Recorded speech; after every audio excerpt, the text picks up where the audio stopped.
जय गुरु जी को प्रणाम। जब मैंने गुरु जी का स्वरूप देखा था ये बीच वाली बहन के घर पे, तो मेरा पहला रिएक्शन ये था कि ये कौन है। उसने कहा हमारे गुरु हैं। मैं बाबे का तो पाल रहे नहीं, हमारे गुरु जी ऐसे हैं, हमारे गुरु जी वैसे हैं। गुरु जी शिव नगरी से प्रसाद निकाल देते हैं, गुरु जी शिव नगरी से लड्डू प्रसाद ले आते हैं, दूध ले आते हैं, फलाना कर लेते हैं, ढिमाका कर लेते हैं। उन्होंने एक अपना सत्संग सुनाया कि एक बार गुरु जी उनको गर्मी का टाइम था, मुरथल ले गए और वहां मुरथल में किसी ढाबे में बैठ के लंगर प्रसाद खिलवा रहे होंगे। तो ऐसी संगत ने कहा गुरु जी गर्मी बहुत लग रही है, कि गुरु जी के अंदर है उन्हें ठंड का दिन थे। तभी 2-4 मिनट के अंदर बादल बादल हो गए, आसपास बारिश पड़नी शुरू हो गई। सेम सत्संग मैंने रघुवीर अंकल के मुंह से भी सुना था। सेम सत्संग मैंने कोचर अंकल के मुंह से भी सुना कि जब वो लोग जयपुर में गए थे तो राजा, जयपुर में जो भी राजा होंगे उस time, I think Bhavani Singh, उनके यहां भी गुरुजी ने सेम चीजें की। तो मेरी बहन ने मुझे ये बताया कि हमारे गुरुजी ने ऐसा किया है, ये सब चीजें बारिश कर दी। ये सब मैं सुनता था, 2002 से लेकर 2004 तक की मैं बात कर रहा हूँ। ये सारे मैं सत्संग सुनता था।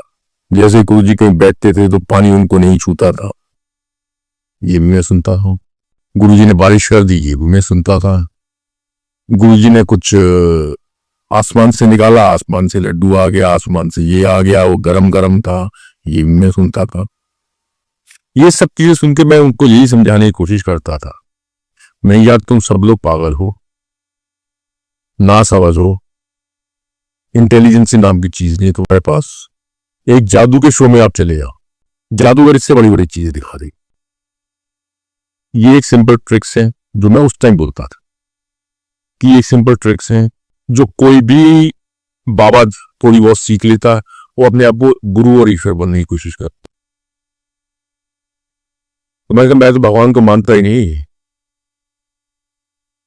मैं भगवान को नहीं मानता तो बाबा को क्या मानूंगा कि उसने ऐसा कर दिया, पानी उनके आसपास नहीं याद आ रहा। मैं these all are illusions, that's it. Yes, they can hypnotize you.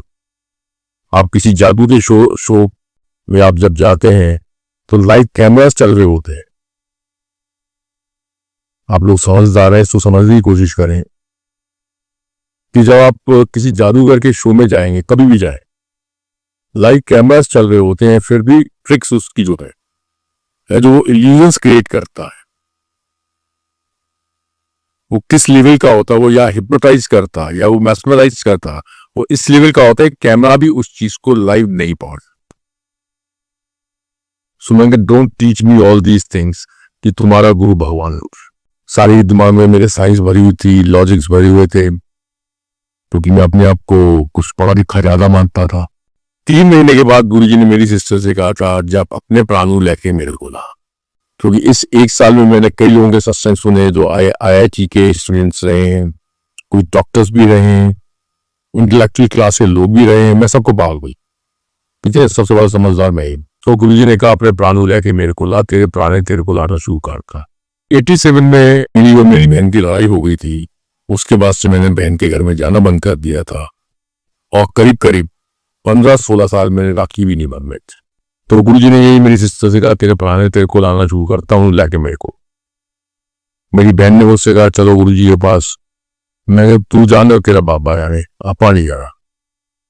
फिर 3 महीने के बाद गुरुजी ने बुलाया, फिर 3 महीने के बाद बुलाया।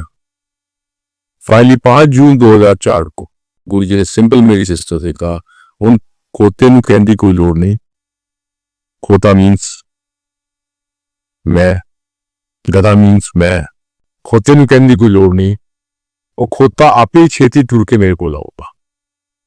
2 दिन के बाद मेरी बहन ने मुझे बताया कि हमारे गुरुजी ऐसा बोल रहे हैं। मैं चुपचाप सुनता रहा। मैंने कहा यार अंदर ही अंदर मैंने 2-4 गालियां भी दी, मैं साला कौन जाएगा गुरुओं के पास, मैं पागल हो गया हूं क्या। 5 जून को गुरुजी ने बोला, 7 जून को मेरी बहन ने मुझे बताया, 10 जून को while playing badminton racket struck on my right eye and I lost eyesight on my right eye। अब मरता क्या ना करता, डॉक्टर्स को दिखाया, सारी Delhi Shaw, Patnaik, Agra Mukherjee, 20th of June 2004। इस दौरान मैं गुरुजी के सब सत्संग सुनता रहता था। जब मैं दिल्ली में 10 जून से लेकर 25 जून तक मैं बैठा था, जब मेरी सीधी आंख की रोशनी चली गई थी, डॉक्टर्स ने दिल्ली में भी क्लियर बता दिया था कि we are sorry for your right eye. ये है कि ये आंख सीधी जा चुकी है, उल्टी आंख आपको बचानी है। दिल्ली में भी डॉक्टर से बता दिया था, लेकिन मेरी सिस्टर ने बार बार इंसिस्ट किया कि गुरुजी के पास चलो। मैंने कहा भाई मैं बाबाओं के पास नहीं जा सकता, क्योंकि मुझे उम्मीद थी, आप समझ सकते मैं कितना जिद्दी था कि इतनी मुसीबत के बावजूद भी मुझे कोई बाबाओं पर विश्वास या श्रद्धा या मैं सोच भी नहीं सकता था। लेकिन 28 जून 2004 शंकर नेत्रालय चेन्नई, जब वहां team of doctors they simply told me that we are sorry for your right eye. अब जब ये 28 जून 2004 को सुना, सिचुएशन वॉज टोटली होपलेस। जब ये डॉक्टर्स को मुंह से सुना, आंखों में आंसू आए। आंसू आए तो अब गुरु आंखों में आने लगे और गुरु के सत्संग कानों में गूंजने लगे। सिंपल सी बात है, यहां तक की स्टोरी में 2-3 चीजें क्लियर हैं। एक तो मैंने गुरु के सत्संग सुने हुए थे, अगर वो नहीं सुने होते तो मुझे गुरु के बारे में पता नहीं चलता। सत्संग का मतलब गुरु की ब्लेसिंग्स, सत्संग का मतलब जो प्रैक्टिकल गुरु ने किए वो सुने हुए थे, सत्संग को प्रवचन नहीं सुने हुए थे। दूसरा, अगर आंख की रोशनी नहीं जाती, मैं गुरु के पास क्यों जाता। 28 जून को डॉक्टर्स ने मुझे बोला अब दिमाग गुरु की तरफ लगने लग गया, क्योंकि आपको अब मिरेकल चाहिए। On 7th of July 2004 मैं बड़े मंदिर में गुरु के पास पहुंच गया। उस दिन मैंने गुरु जी को पहली बार प्रैक्टिकल सत्संग बहुत होते रहे। 28 जून को जब मैं चेन्नई से बाइक ट्रेन वापस आ रहा था, 29 जून की शाम की ट्रेन पकड़ी थी। 30 जून को मैं झांसी रेलवे स्टेशन पे मेरी बड़ी बहन के हस्बैंड से मैं बात कर रहा था। वो मुझे डिनर देने आए थे, तो उनसे मैंने गुरुजी के बारे में बात की। वो भी गुरुजी के पास जाते थे। उनको जब रेलवे स्टेशन पे मैं मिला तो मैंने उनसे पूछा कि आप भी गुरुजी के पास जाते हो, आपने गुरु के अंदर क्या पाया। तो उन्होंने बताया कि मेरे फर्स्ट डे जब मैं गुरुजी के पास गया था तो गुरुजी अपने सिंहासन पे बैठे थे छोटे मंदिर में, मैं पीछे बैठा हुआ था। पीछे बैठे बैठे मैं सोच रहा था, गुरुजी अपने चरणों, आंख बंद करके सोच रहा था कि गुरुजी अपने चरणों के दर्शन करा दो। कहते जैसे मैंने आंख खोली वैसे ही गुरुजी ने अपने सॉक्स उतारी, चरणों को हिलाया, अपने चरणों के दर्शन कराए, फिर सॉक्स पहन ली। कह रहा दूसरा मेरे हाथ में, मतलब मेरे जीजाजी के हाथ में एक्जिमा था। The kind of eczema was कि अपॉइंटमेंट लगाओगे एक्जिमा चला जाएगा, फिर एक हफ्ते के बाद एक्जिमा दोबारा आ जाएगा, फिर अपॉइंटमेंट लगाओगे, फिर एक्जिमा चला जाएगा। कहते उस दिन का दिन है, आज का दिन है, 1.5 साल हो गया, मेरे हाथ से एक्जिमा बिल्कुल गायब है। मैंने उनके 2 छोटे छोटे सत्संग सुने। उन्होंने ये बताया कि पहले दिन ये मेरे साथ हुआ। तो उन्होंने सिंपल बोला कि हमारा गुरु महाशिव है। तो पहले दिन ही कह रहा मैंने देखा नहीं, कोई लोड़ ही नहीं है, 2 काम मेरे हो गए। 2 काम हो गए तो गुरु कौन है। अब मैंने अपना फालतू का दिमाग लगाया। मैंने कहा एक तो गुरु के पास फेस रीडिंग या माइंड रीडिंग मास्टर है, आप जो सोचते हो उसको पता है। बहुत सारे ऐसे शख्स हैं, कोई अजीब बात नहीं हो। दूसरा, शायद गुरु के पास कोई रैकी के थ्रू क्योरिंग पावर है, हिप्नोटाइज करके कोई क्योरिंग पावर है। मैं चलो हमें इस चीज से क्या करना, तो सीधा गुरु के पास चलते हैं, गुरु हमें भी क्योर करेंगे। तो अपनी आंख ठीक कराने के लिए 7 जुलाई 2004 को गुरु के पास पहुंचे। पर्पज एक ही था कि उल्टी आंख की रोशनी बची रहे। 20-25 दिन के बाद गुरुजी ने सिंपल मेरी बहन से कहा, जा तेरे प्रादी पुठी आंख ब्लेस की थी, 5-6 साल लग गए गुरु समझने गुरु की हुंदा, गुरु की समझ आना, ये ब्लेसिंग्स गुरु ने दी थी थ्रू माय सिस्टर कि 5-6 साल बाद खोते नहीं समझ आ जाओगी गुरु की हुंदा। तो सबसे पहली समझ तो ये आई कि हम गुरु को नहीं समझ सकते, उस ईश्वर को हम क्या समझेंगे, हमारी औकात ही नहीं है गुरु को समझ सकते। सबसे पहली समझ तो ये है, उसकी लीला है वो जानता है, हम क्यों इस धरती पे आए हैं और क्यों इस धरती से जाएंगे, आए कहां से हैं जाएंगे कहां, ये हमें समझ नहीं आ सकता। दूसरी समझ बहुत क्लियर समझ में आ गई, जो महाशिव पुराण में लिखा है कि महाशिव गुरु के रूप में इस धरती पे आएंगे अपने भक्तों का कल्याण करने के लिए। दूसरी समझ में आ गई कि ये गुरु जी, ये महाशिव है, गुरु के इस रूप में इस चोले में हमारा कल्याण करने के लिए, हमें व्यस्त करने के लिए, हमारे ऊपर मेहर करने के लिए, हमारे पर कृपा करने के लिए इस चूल्हे में लाई हो। बस ये दो चीजें समझ में आई, इससे ज्यादा समझने की कोई जरूरत नहीं। मेरा सत्संग यहीं खत्म हो जाता है। अब बाकी तो प्रैक्टिकल एक्सपीरियंसेस ऑफ गुरु बहुत। आज मैं गुरु की बातें करता हूं। जब मैंने जाना शुरू किया 7 जुलाई 2004 को, तो मुझे 2-4 बातें बड़ी अच्छी लगी वहां। जैसे एक थाली में बैठ के 4 लोग लंगर कर रहे हैं, इसका मतलब कोई ना ऊंचा है, ना कोई नीचा है, ना कोई छोटा है, ना कोई बड़ा है, ना कोई हिंदू है, ना कोई मुसलमान है, ना कोई सिख है, ना कोई ईसाई है। सबका दाता एक ही है, वो हम लोगों ने बांटा। ये इंसानों की वजह से कोई हिंदू है, कोई मुसलमान है, कोई सिख है, कोई ईसाई है, वो भी लीला शायद इनकी होगी, सबको अपने कर्मों का भुगतान कर। कोई ढोंग नहीं था। गुरुजी कुछ लोगों को उपाय बताते थे, ये लोटा भर ले, या ये पान के पत्ते ले आ, या जाके चने प्रभा कर ले, या ये सिक्के पानी में डाल दे। वो सिर्फ इस वजह से बताते थे जो समझ में आई थ्रू सत्संग, थ्रू प्रैक्टिकल एक्सपीरियंसेस। नंबर 1 कि तुम कुछ करोगे तब सोचोगे ना गुरु ने कुछ किया। गुरु कुछ कराएगा ही नहीं, वैसे ही तुम्हारा कल्याण कर देगा, तुम्हें लगेगा ही नहीं गुरु ने कुछ किया। तुम्हें लगना भी तो चाहिए गुरु ने कुछ किया। तो बुद्ध ने कहा था ये चने बहा दे, और चने मैंने बहा दिए तो मेरी माँ का वेंटिलेटर हट गया। अगर गुरु वैसे ही वेंटिलेटर हटा देते हैं बिना चने बहाए, कैसे समझते हैं गुरु की कृपा। और गुरु को बतानी है कि मैं कृपा कर रहा हूं, क्योंकि जब तक गुरु ये नहीं बताएगा कि मैं कृपा कर रहा हूं, तब तक प्रैक्टिकली आप गुरु की कृपा को मान कैसे लोगे।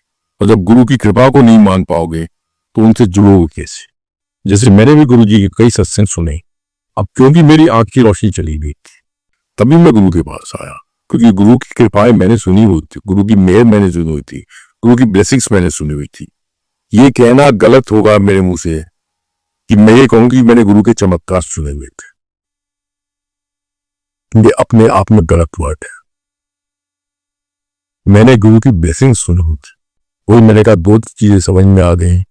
गुरु ने कहा तेरे तो आपको अच्छी तरह समझ आएगा, वो गुरु की होता है। तो पहली चीज तो ये समझ में आ गई कि गुरु को समझना हमारे बस में नहीं है। दूसरी चीज ये समझ में आ गई कि गुरु हमेशा ब्लेसिंग्स करता है। तीसरी चीज ये समझ में आ गई कि गुरु के दरबार में कोई चमत्कार नहीं होता। इसी चीज मैंने आपको ये बता दी जो मुझे समझ में आई या गुरु ने समझाई। नंबर 1, गुरु को समझना बहुत मुश्किल, समझ ही नहीं सकता। मुश्किल काम तो बहुत मुश्किल होता है, फिर भी पॉसिबल है, बट गुरु को समझ ही नहीं सकते हो। दूसरी बात समझ में ये बहुत क्लियर आ गई कि गुरु की ब्लेसिंग्स चलती है, गुरु की मेहर चलती है, गुरु की कृपा चलती है। तीसरी चीज ये समझ में आ गई यहाँ कोई चमत्कार नहीं होता। चौथी चीज समझ में आ गई यहाँ कोई वहम नहीं, यहाँ कोई उपाय नहीं। उपाय गुरु जी कराने से ले लोटा गया पानी भर दी। अब लोटे को नॉर्मल आप भरो और पानी डाल के रख दो, उससे क्या फर्क पड़ना जब तक गुरु की ब्लेसिंग्स नहीं। गुरु जी कोई उपाय नहीं कराते। वो तो आपके सेटिस्फेक्शन के लिए मैं कुछ किया तद गुरु ने किया, तद सत्संग बनया। इससे प्रैक्टिकल होता है। ये गुरु की बात अपनी प्रूव करने के लिए मैं प्रैक्टिकल करके दिखाऊंगा। अब मान लो XYZ कोई भी वेंटिलेटर पे बैठा है, बहुत सारे ऐसे केसेस हैं, और सडनली वो वेंटिलेटर से बाहर आया, तो आप लोग क्या करोगे? डॉक्टर से दवाइयां दी, उससे तो रिकवर हो गए। लेकिन गुरु ये कहेगी जा चने बहा दे, फिर वो वेंटिलेटर से उठ के आया, तब आप कहोगे ना गुरु जी ने चने बवाए थे, उसके बाद गुरु जी ने कृपा। इस वजह से गुरु जी ये सब करते हैं। तो कोई जरूरत नहीं मेरे हिसाब से। ईश्वर बहुत बड़ा है, उनको ये सब टोटके टाटके करने की जरूरत की। चौथी बात, ये बिल्कुल क्लियर समझ में आ गई। अब जैसे मैं इसमें सत्संग कई बार कर चुका हूं, फिर रिपीट कर देता हूं। मैंने कभी गुरु को नहीं मान पाया। 2003 में मैंने शुरू देखा था, 2004 में मैं गया था। मुझे गुरु पर विश्वास 2010 बहुत हुआ। वो भी एज पर हिज वर्ड्स कि 5-6 साल लग देंगे गुरु ਨੂੰ समझ ले खोते ਨੂੰ 5-6 साल बाद अक्ल होती। तो चौथी चीज, पांचवी चीज ये समझ में आ गई कि विश्वास भी गुरु देता है। आप विश्वास भी पैदा नहीं कर सकते। आपका हमारा विश्वास जब तक ठीक ठीक होता रहेगा, मैं जनरल बात पर, मैं एक्सेप्शंस की बातें नहीं कर रहा। मेरे पास ऐसे भी एक्सेप्शंस हैं जिनके संग बुरा बुरा हो रहा है, लेकिन वो गुरु पे पूर्ण विश्वास करके चलते हैं। जो आंखों में से आंसू बहा रहे हैं, तो आंखों में से रो रहे हैं, दिल से वो कहते हैं कि नहीं जो गुरु जी कर रहे हैं वो अच्छा कर रहे हैं। बहुत कम है, मैं नहीं हूं उस कैटेगरी में। अब तो मुझे विश्वास दिया हुआ है, तो मैं भी आज उस कैटेगरी में। क्योंकि विश्वास होने के बाद कुछ लोग ऐसे हैं जिनको गुरु जी ने भी विश्वास नहीं दिया, कि उनको अपने आप में विश्वास है, वो धन्य लोग। अब इसी का मैं एक छोटा सा सत्संग शेयर कर रहा हूं। कौन कैसे धन्य होता है ये मुझे नहीं मालूम। गुरु किसकी बुद्धि में कहां क्या डालता मुझे नहीं पता। एक दिन जिस समय बड़े मंदिर में लंगर प्रसाद चल रहा था और संगत बहुत कम होती थी, तो नीचे वाले हॉल के अंदर लंगर प्रसाद सर्व होता था। मैं कोशिश करता था कि सबसे लेट जाके लंगर प्रसाद का, क्योंकि संगत बहुत कम होती थी। आप अपनी मर्जी से आ सकते थे, अपनी मर्जी से चले, अब कोई रोक नहीं थी, कोई टोक नहीं थी। तो उस दिन कोई एक नई संगत आई और 3 सेवादार बैठे थे। लास्ट में जब सेवादार लंगर करते थे, तो वो 3 सेवादार बैठे होंगे, एक कोई नई संगत आई। चारों एक थाली में बैठ के लंगर प्रसाद कर रहे थे। उस दिन गुरुजी ने क्या किया होगा वो तो मुझे नहीं मालूम, लेकिन जो हुआ वो मैं आपको बता रहा हूं। चारों बैठ के एक थाली में लंगर कर रहे थे। जो नई संगत आई थी वो उसके बाद आई या नहीं आई मुझे नहीं मालूम, लेकिन उस दिन के हिसाब से वो नई संगत थी, उसको नहीं पता था कि एक थाली में 4 लोग बैठ के लंगर करते हैं। शायद उसको वो चीज डाइजेस्ट नहीं हो पा रही थी कि मैं बैठ के 3 लोगों के संग लंगर करूं। तो शायद साइकोलॉजिकली उनकी इतनी वीक हो गई कि उन्होंने लंगर करते करते वॉमिट कर दी लंगर की थाली के अंदर। अब जब वॉमिट कर दी, बाकी जो 3 सेवादार बैठे हुए थे जो गुरु का प्रसाद का लंगर कर रहे थे, उन्होंने वो वॉमिट की थाली का लंगर पूरा खत्म किया। Can you believe it? How much faith उन 3 सेवादारों के अंदर गुरु ने पैदा की उस टाइम। एक कितनी ऊंचाई की बात है, एक कितनी श्रद्धा कि जिस थाली में कोई उल्टी कर रहा है वो गुरु का प्रसाद समझ के वो खा के गए हैं। कितना बड़ा कल्याण गुरु ने उस दिन उनका किया होगा, सोच भी नहीं सकते। ये होती है आस्था, इसको कहते हैं श्रद्धा, इसको कहते हैं विश्वास कि हम जो कर रहे हैं, जो गुरु ने अगर लंगर प्रसाद की थाली डाल दी है उसमें जो भी पद मिला है वो लंगर प्रसाद है। मैं तो नहीं कह सकता। मुझे गुरु में आस्था है, मुझे गुरु में पूरा विश्वास है, मुझे गुरु में पूरी श्रद्धा है, लेकिन शायद मेरे लिए बहुत मुश्किल है। मैं अपनी बात कर, बात ये आप लोगों में से कोई कर सकता है तो मुझे नहीं मालूम। मैं अपनी बात कर कि नई संगत बैठी है, उसको डाइजेस्ट नहीं हो पाया कि मैं दूसरों से खाना खाऊंगा। वो 3 सेवादार उसकी उल्टी को खा रहे हैं, वॉमिटिंग को उसकी खा रहे हैं। उस दिन गुरुजी ने उन तीनों का कितना बड़ा कल्याण किया होगा, उनको कितनी शक्ति दी होगी उस लंगर प्रसाद को खाने में। आप सोच नहीं सकते। मैं भी नहीं सोच सकता। ये है मेरा गुरु। खैर, छोटी छोटी बातें हैं। सुना था मैंने कि जब फर्स्ट टाइम बिरला साहब गुरु के दरबार में आए थे, कौन से आए थे मुझे नहीं पता, कोई संगत के मुंह से मैं सत्संग बड़े मंदिर में और सुना करता था। वो बैठे थे परिवार के समेत, गुरु जी ने खड़ा किया बिरला साहब को, लंगर प्रसाद की थाली सर्व हो गई। बिरला साहब को कहा आप तीनों ड्राइवर को लेके आओ जो बाहर खड़े हैं। तीनों ड्राइवर अंदर आए। बिरला साहब के संग तीनों ड्राइवर को गुरु जी ने बिठाया, चारों ने लंगर किया। उस दिन से बिरला साहब जो मैंने सत्संग में सुना, जब भी आते थे सत्संग में ड्राइवर संग में बैठते थे और लंगर प्रसाद साथ संगत। क्या गुरु शिक्षा देगा? क्या हम ये शिक्षा लाभ करते? आप कहते हो गुरु जी प्रवचन नहीं करते थे, मैं कहता हूं इससे बड़ा प्रवचन किया। मैं बिरला साहब बैठे, 3 ड्राइवरों को बुलाया संग में, कहा जी लंगर का क्या मैसेज दे रहे हैं कुछ? हम लोग चमत्कार गुरु के सुनते हैं और उसके चमत्कार मान के चलते हैं, जबकि गुरु के यहां कोई चमत्कार नहीं था।